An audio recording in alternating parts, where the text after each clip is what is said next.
1957, 1971 এই সব ইতিহাস আমাদের ইতিহাস, ওলামায়ে কেরামের ইতিহাস, জমিয়তে ওলামা ইসলামের ইতিহাস।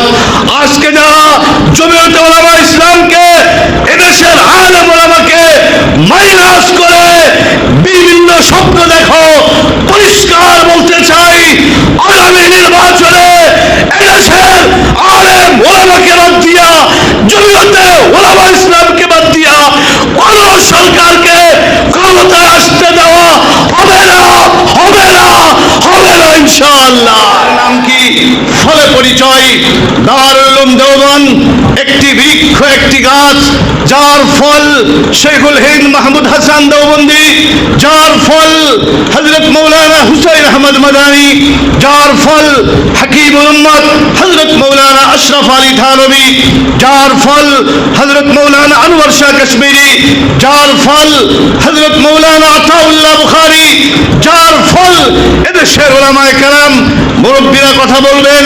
শুধু এতটুকু বলতে চাই, দারুল উলুম দেওবন্দ শুধু ইসলাম আর ঈমান হেফাজতের জন্য তারা কাজ করে নাই।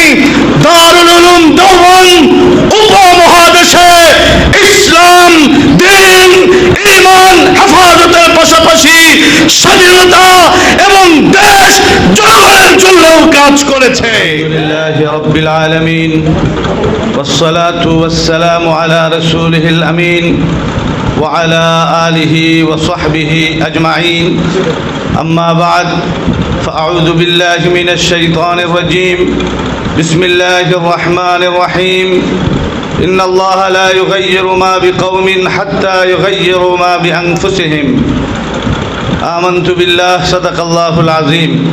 জমিয়তে উলামা ইসলাম বাংলাদেশ খুলনা জেলা শাখার উদ্যোগে আয়োজিত আজকের এই সম্মেলনের সভাপতি, প্রধান অতিথি শেখুল হাদিস আল্লামা উবাইদুল্লাহ ফারুক দামাত বারাকাতুহুমুল আলিয়া, হযরত মৌলানা শেখ মুজিবুর রহমান, হযরত মৌলানা জাবের হুসাইন কাসেমি, হযরত মৌলানা জাকির হুসাইন খান সহ হযরতে ওলামায়ে কেরাম, বিভিন্ন পর্যায়ের নেতৃবৃন্দ, সমবেত সুধী মণ্ডলী।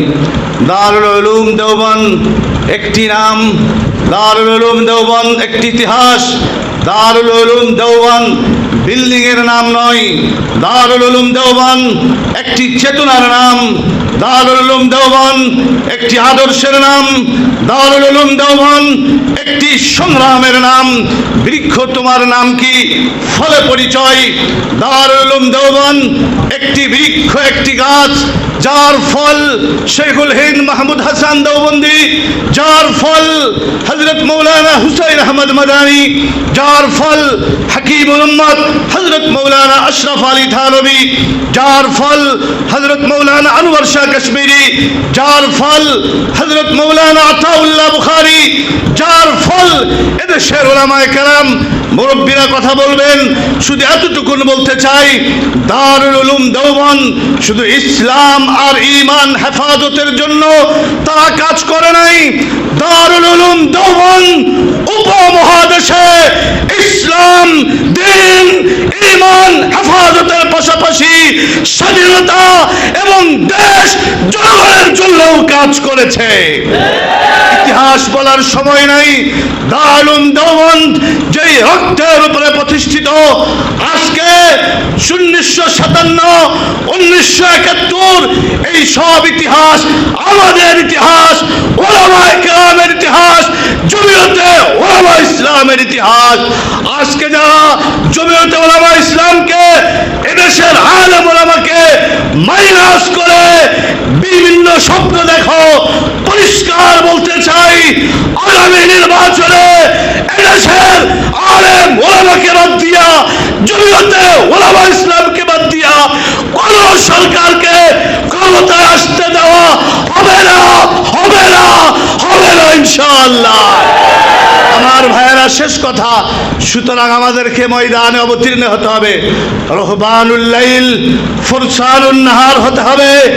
আজকে আমাদের দেশের আমাদের কিছু লোক আছে যারা খানকা নিয়ে বসে আছে, রাতের আধারে তারা কান্নাকাটি করে। অবশ্যই এটা প্রয়োজন, রাতের আধারের যাই নামাজ আর চোখের পানি ছাড়া ইসলাম প্রতিষ্ঠা হবে না। কিন্তু পরিষ্কার মনে রাখবেন, শুধুমাত্র মিষ্টি খাওয়ার কথা, মেসওয়াকের কথা বলা আর এরকম বিভিন্ন দোয়া পড়া যেমন প্রিয় নবীর সুন্নত, ঠিক তদ্রুপ খোলা আকাশের নিচে বাতিলের বিরুদ্ধে, অন্যায়ের বিরুদ্ধে, জুলুমের বিরুদ্ধে, দুঃশাসনের বিরুদ্ধে, স্বৈরাচারের বিরুদ্ধে কথা বলাও এটাও প্রিয় নবীর সুন্নাত।